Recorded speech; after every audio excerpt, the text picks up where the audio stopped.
오늘 이렇게 주신 하나님의 말씀은 두 군데 이렇게 집어서 읽겠습니다. 마태복음 4장 4절과 히브리서 4장 12절 말씀을 우리 다 같이 천천히 합독합니다. 4장 4절부터 마태복음 시작. 예수께서 대답하여 이르시되 기록되었으되 사람이 떡으로만 살 것이 아니요 하나님의 입으로부터 나오는 모든 말씀으로 살 것이니라 하였느니라. 아니 아멘. 히브리서 4장 12절 말씀 시작. 하나님의 말씀은 살아있고 활력이 있어 좌우에 낯선 어떤 검보다도 예리하여 문과 영과 및 관절과 골수를 찔러 쪼개기까지 하며 또 마음의 생각과 뜻을 판단하나니. 아멘. 오늘도 오후 T 성경만에 좀 지루하더라도 말씀 속에서 길을 찾는 우리 모두가 되시기를 축복합니다. 전번 주까지 우리는 거듭남의 역사, 그러니까 그 거듭남의 역사로부터 시작해서 흘러 넘치는 성령 충만에 이르기까지 묵상해 보았습니다. 그 복음, 복된 소식, 그 복음은, 그 핵심은 예수 그리스도입니다. 지저스 크라이스트, 예수는 그리스도다. 그게 전부 핵심의 진리입니다. 예수는 나의 구원자, 나의 주요, 나의 그리스도라는 것입니다. 그리스도는 하나님이 기름 부어주신 분을 그리스도라 하고, 예수는 구원자의 뜻입니다. 그래서 그 고백이 있기까지 이는 성령으로 아니하고는 예수를 주라 시인할 수 없느니라고. 그래서 고린도전서의 12장 3절 말씀이 되죠. 그래서 우리는 성령 충만하기 위해서는 성령에 우리가 9가지 열매가 있습니다. 그래서 쭉 순서대로 쭉 되어 있는데, 저는 진행해 가면서 점점 더 이렇게 쭉 단계적으로 좀 지루하시고 어렵겠지만 단계를 거치고 나면 이게 합쳐집니다. 그래서 이 풍요로운 삶의 T 성경이 아주 구성이 잘 되어 있어요. 그래서 1과에서 6과까지 마치면서 한 주도 빠짐없이 참석하셔서 또 참석할 뿐만 아니라 말씀을 외우시면서 묵상하시면서 김경수 권사님이 날이 갈수록 놀랍습니다. 그래서 갈라디아서 5장 22절 23절 성령의 열매에 대해서 암송을 우선 해보고 나가겠습니다. 시작. 오직 성령의 열매는 사랑과 희락과 화평과 오래 참음과 자비와 양성과 충성과 온유와 절제니 이 같은 것을 법으로 금지할 법이 없느니라. 아멘. 박수. 아주 좋습니다. 이 성령의 열매로 결실한 말씀이 디모데 후서 3장 16절 말씀입니다. 모든 성경은 하나님의 감동으로 된 것으로 교훈과 책망과 바르게 함과 의로 교육하게 유익하니, 바로 이 말씀입니다. 그래서 제가 프린트 직접 써서 이렇게 드린 그걸 보십시오. 이게 오늘 제 7과 성경 읽는 법이라고 되어 있습니다. 그래서 전에 우리가 설명드렸듯이 신구약 정경 66권을 가리킵니다. 이외에도 유경이 카톨릭에서는 유경도 합니다. 유경은 도마가 써다 해서 동화복음도 있고 여러 가지 유경이 있습니다. 그래서 신약 성경이 27권, 구약 성경이 39권. 그래서 그 역사의 중심이 바로 예수 그리스도입니다. 그래서 구약 창세기부터 말라기까지 39권 중에서 쭉 맥이 흐르는 게 천지 창조에서 이은 앞으로 오실 메시아. 그래서 신약에 와서 말라기를 지나서 400년이 지난 후에 신약이 오는데, 예수님이 오시는데, 그 사복음서가 사복음서에 이어서 서신서가 쭉 망라되어 있는데, 이는 오실 메시아. 그래서 사복음서는 마태복음, 마가복음, 누가복음, 요한복음인데 그 왜 하나를 묶어 쓰지 왜 따로따로 적어놨느냐? 그때 서신으로 보내준 그 상황과 이런 종족과 로마인대로 헬라인대로 그다음에 다시 하나님의 전체 통틀어 서는 대로 그래서 왕으로 오신 예수님을 마태복음에 기록되어 있고 그다음에 종으로 오신 예수님을 마가복음에 기록하고 있습니다. 그래서 인자로 사람의 아들로 오신 예수님을 우리가 누가복음에 기록하고 있습니다. 마지막으로 요한복음, 우리 제일 중요시 여기는 성령의 능력이 많이 기록되어 있는 요한복음은 하나님의 아들임을. 그래서 이 기둥에 유튜브 촬영 붙여 있는 액자가 있습니다. 예수님의 별명은 사랑이라고 이렇게 우리가 적혀 있습니다.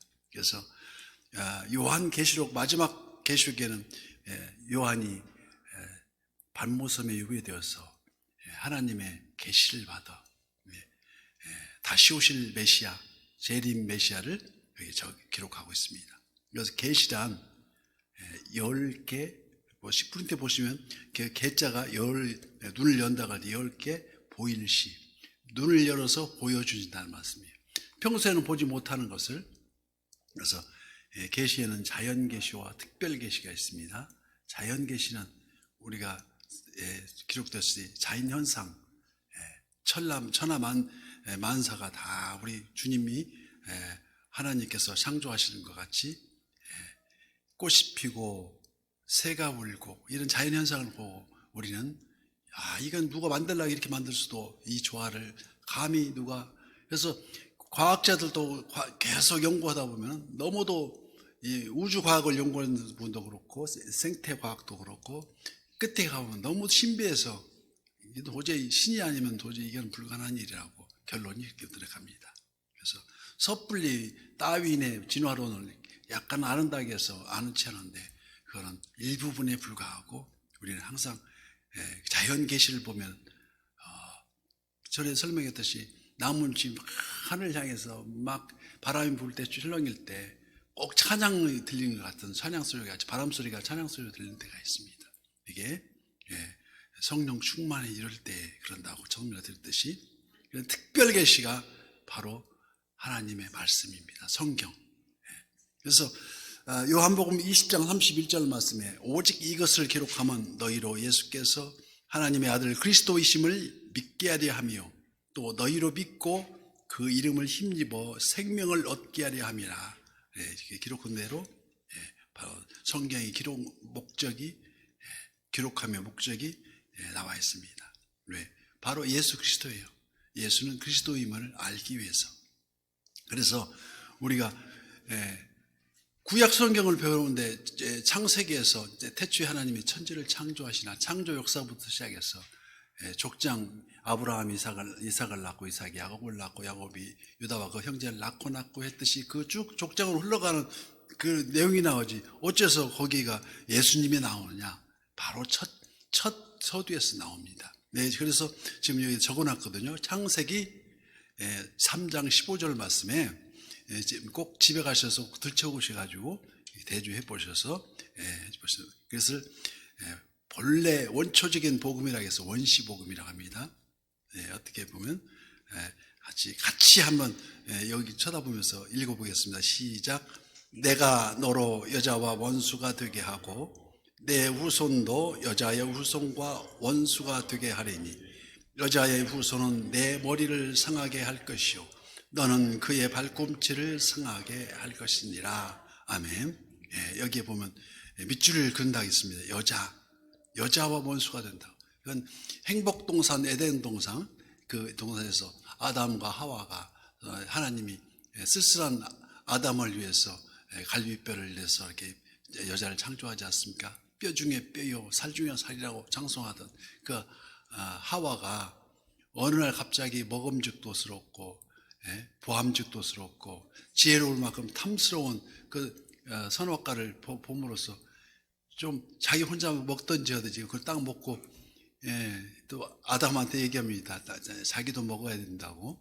그러니까 뭐 거침없이 먹습니다. 먹다가 하나님 앞에 걸리죠. 그래서 아담아 부릅니다. 그래서 먹다가 걸려가지고 여자는 없어요. 이게 아담스 애플입니다. 이게 아담스 애플. 그래서 그게 그 사탄을 정죄시킬 때에 하나님께서 정죄시킬 때 원래 배로 기어다니는 그 뱀과 같은 형상인데 그런 형상이 아니었는데 정죄시켜서 넌 평생 땅으로 기어다니라 해가지고 사탄 형상이 뱀과 같은 형상입니다. 그래서 여자도 생각할 때 자기 때문에 아담이 그렇게 됐지만은 하와가 생각할 때 원수가 된 거예요. 원수와 그 사단하고 원수가 됐는데 그래서 이 여자와 원수가 되게 하고 또 내 후손도 여자의 후손과 내 후손은 바로 사탄의 그 후손입니다. 그래서 여자의 후손이란 단 하나 예수 그리스도뿐이 없어요. 성령으로 잉태되어서 이 땅에 사람의 몸으로 이 몸을 입고 나신 분이 예수님 한 분이. 그래서 예수님과 여자의 후손과 원수가 되게 하니 이 사탄은 나사렛 예수 이름으로 명하노니 사탄은 물러갈지어다. 사탄은 묶임 받을지어다 하면 꼼짝없이 가는 게 사탄이에요. 그래서 이 그리스도 없는 그 영혼한테 자기 귀신 노릇하는 거지. 참 예수님 제대로 영접하고 거듭난 사람들은 전혀 없어요. 지금 그런 경험을 저도 많이 했어요. 신학 다닐 때 가끔 늦게 전철 타고 오면 전철에서 뺑 도는 사람이 막 위협하고 막 이게 막 눈을 부리고 이렇게 막 그리고 다른 사람은 또 도망가고 그러는데 저는 딱 중심 잡고 눈을 똑바로 쳐다보면은 눈을 팍 숙입니다. 그게 이제 말은 않지만 나사렛 예수의 이름으로 명하니 사탄은 물러갈지어다 하면 꼼짝도 못하고 그냥 가요. 이게 예수님 그 사탄이 물러가는 저게 간단하구나. 그래서 어려운 게 아니에요. 그래서 신유 역사도 믿음의 분량대로 일어나지는 거지 어렵게 막 병이 낫는 게 아닙니다. 믿음으로 말미암아 모든 게 다 이루어진다는 것입니다. 그래서 이게 또 여자의 후손은 내 머리를 상하게 한다는 게 머리 상한다는 게 그건 그냥 박살내는 겁니다. 그래서 머리를 상하게 할 것이요 너는 그의 발꿈치를 상하게 할 것이라. 그 말씀은 발꿈치를 상하게 예수님을 십자가에 못 박을 때에 못 박힌 그 자리입니다. 그래서 이제 예수님이 바로 이제 장사된 지 사흘 만에 부활하시잖아요. 부활 승리까지. 그래서 이게 원시복음에 다 그 과정이 나와 있습니다. 그래서 마태복음 예수님께서 쭉 고난을 받으시고 성령이 마태복음 4장 1절부터 그때 예수께서 성령에 이끌리셔 마귀에게 시험을 받으러 광야로 가사 40일 밤낮으로 금식한 후에 줄이신지라. 몹시 배고플 때에 사탄한테 이런 제의를 받습니다. 돌이 떡이 되게 하라고 할 수 있습니다. 그러나 달콤하고 사악한 유혹에서 오직 단 한 말씀으로 꾸짖으사 바로 오늘 본문의 말씀입니다. 예수께서 대답하여 이르시되 기록되었으되 사람은 떡으로만 살 것이 아니요 하나님의 입으로부터 나오는 모든 말씀으로 살 것이라 하시니. 광막한 광야를 달리는 듯한 우리 인생 다 똑같이 일생 동안 꼭 필요한 두 가지 양식이 있습니다. 먹지 않으면 죽으니까 떡을 바로 육신에 필요한 일용할 양식이 떡이라면 영혼에 필요한 필수적인 영의 양식이 하나님의 말씀입니다. 떡은 육의 양식은 매일매일 먹으면서 영의 양식은 일주일에 한 번이나 와서 먹는지 먹다가 졸다가 반절 먹고 가는 사람도 있고 그래서 이게 하루도 쉬지 않고 먹어야 이게 정상적이라는 것입니다. 필수적인. 그래서 이에 대해서 D.L. 무디 목사님께서는 마귀는 우리를 대부분이 우리 자신을 믿도록 유혹하는 마귀가 그리고 그 유혹으로 우리를 넘어지게 하는 이상한 거 믿게 해가지고 꼭 그리 넘어지게 하는 것. 요즘에 신천지나 타작마당이나 별 희한한 게 다 있습니다. 그래서 현혹되지 않고 그래서 우리는 주일은 주님의 날을 주일입니다. 주일을 주일되게 해야 되고, 예배가 예배되게 우리 항상 이러한 자기 백성에게 평강의 복을 주시는 하나님의 말씀이 시편 29편에 약속합니다. 그래서 요한복음 14장 26절 말씀과 같이 보이사, 우리 성령님, 보이사 곧 아버지께서 내 이름으로 보내실 성령, 그가 너희에게 모든 것을 가르치고 내가 너희에게 말한 모든 것을 생각나게 하리라. 그래서 우리가 항상 말씀을 보면은 기도해야 됩니다. 우리가 어느 곳에 있든지 비록 광막한 광야의 험한 인생 가운데 놓여 있다 할지라도 응당 하나님의 말씀을 전적으로 신뢰하면서 먼저 말씀을 듣고 그 말씀을 붙잡고 간절한 승리의 기도가 이곳 선한 이웃을 아주 부흥시킬 기반이 될 줄 믿습니다. 그래서 그러면 우리가 성경을 읽을 때 가장 먼저 해야 할 일이 무엇일까요? 바로 성령님 도우심을 간구해야 됩니다. 처음에 뜻을 잘 모르고 읽었더라도 도저히 납득이 안 갈 때가, 신학적으로 모르는 부딪혔을 때는 생각이 엄두도 못 내는 날씀도 나옵니다. 그런데 계속 묵상할 때 답이 나와요. 그 내용을 차츰 가면서 말씀드렸겠지만은, 그래서 다음과 같이 스스로 질문해 봄으로써 성령께서 말씀을 통해 교훈하심을 찾을 수가 있습니다. 지금 바로 우리가 읽는 부분에 대해서 어느 말씀이 나에게 적합하며 특별히 내 마음에 와닿는 것이 무엇인가를 묵상을 해야 돼요. 예를 들어서 요한복음을 매일 읽기로 결심했다면 우리가 잘 아는 대절 1장 10절부터 쭉 읽었다고 생각합시다. 그가 세상에 계셨으며 세상은 그로 말미암아 지은 바 되었을 때 세상이 그를 알지 못하였고 자기 땅에 오매 자기 백성이 영접하지 아니하였으나 영접하는 자 곧 그 이름을 믿는 자들에게는 하나님의 자녀가 되는 권세를 주셨으니, 나한테 주시는 말씀이 바로 영접 거듭남의 말씀이라는 것을 누구와도 계속 읽다 보면은 압니다. 이걸 효과적으로 읽기 위해서는 입으로의 발음을 해가면서 소리나게 읽으면서 쓰면서 귀로 들으면서 효과적입니다. 그래서 그 영접이라는 게 밑줄을 한번 쳐보고, 또 믿는 자에서 믿는 자에도 밑줄을 쳐보고, 또 하나님의 자녀가 되는 권세를 주셨으니, 성경을 읽을 때 어떤 말씀이 특별히 내 마음에 닿을 수 있는가를, 특별한 말씀이 밑줄을 긋는다는 것은 그 말씀을 기억하는 데 아주 좋은 방법이 되는데, 성령님께서 그날 양식, 영양식이죠. 그 양식들 특별한 말씀을 주실 것이고, 그 마음에 와닿는 부분에 밑줄을 이렇게 막 듣는 게 아니라 묵상하면서 듣는 것입니다. 그리고 기도합니다. 하늘에 계신 우리 아버지, 그래서 하나님 아버지라고 더 듣겠죠. 저를 하나님의 자녀로 삼아주셔서 감사합니다. 영접하는 자, 곧 그 이름을 믿는 자들에게는 하나님의 자녀가 되는 권세를 주셨으니 이 권세가 나에게서 떠나지 않게 해주시고 오늘도 주관하여 주시옵소서. 순종하는 자녀가 될 수 있도록 도와주시옵소서. 간절히 기도할 때에 마음에서 우러나오고 뭉클한 모든 말씀이 순종하는 자녀가 될 수 있도록 도와달라고 그 이름을 할 때 예수님께서 응답하신다는 것입니다. 그래서 또 이렇게 기도하면서 읽고 또 읽고, 그래서 특별히 이 부분을 야고보서 1장 22절 말씀에 우리한테 채찍질합니다. 너희는 말씀을 행하는 자가 되지 말, 행하는 자가 되고 듣기만 하여 자신을 속이는 자가 되지 말라. 행함이 없는 믿음을 탓합니다. 그래서 야고보서 2장 26절에 제 밑에 프린트본에 있습니다. 영혼이 없는 몸이 죽은 것 같이 행함이 없는 믿음은 죽은 것이라고 말합니다. 그래서 우리가 항상 성경 한 구절이 인생을 바꿉니다.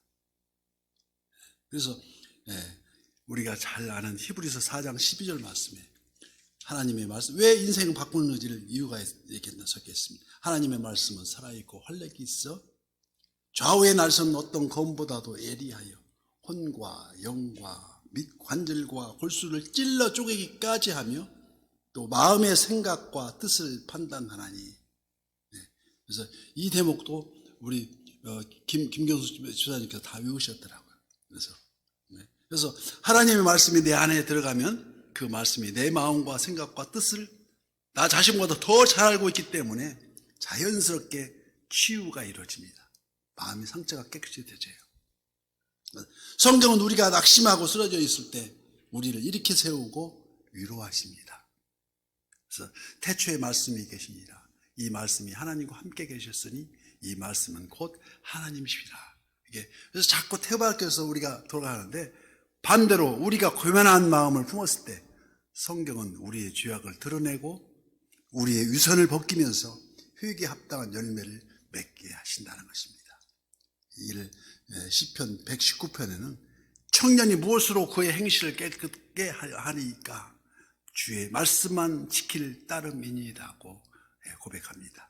그래서 성경이 다른 사람들을 치료하고 변화시킬 수 있는 것은 그 말씀이 살아있고 활력이 있기 때문이라는 것을 꼭 기억해 주셔야 합니다.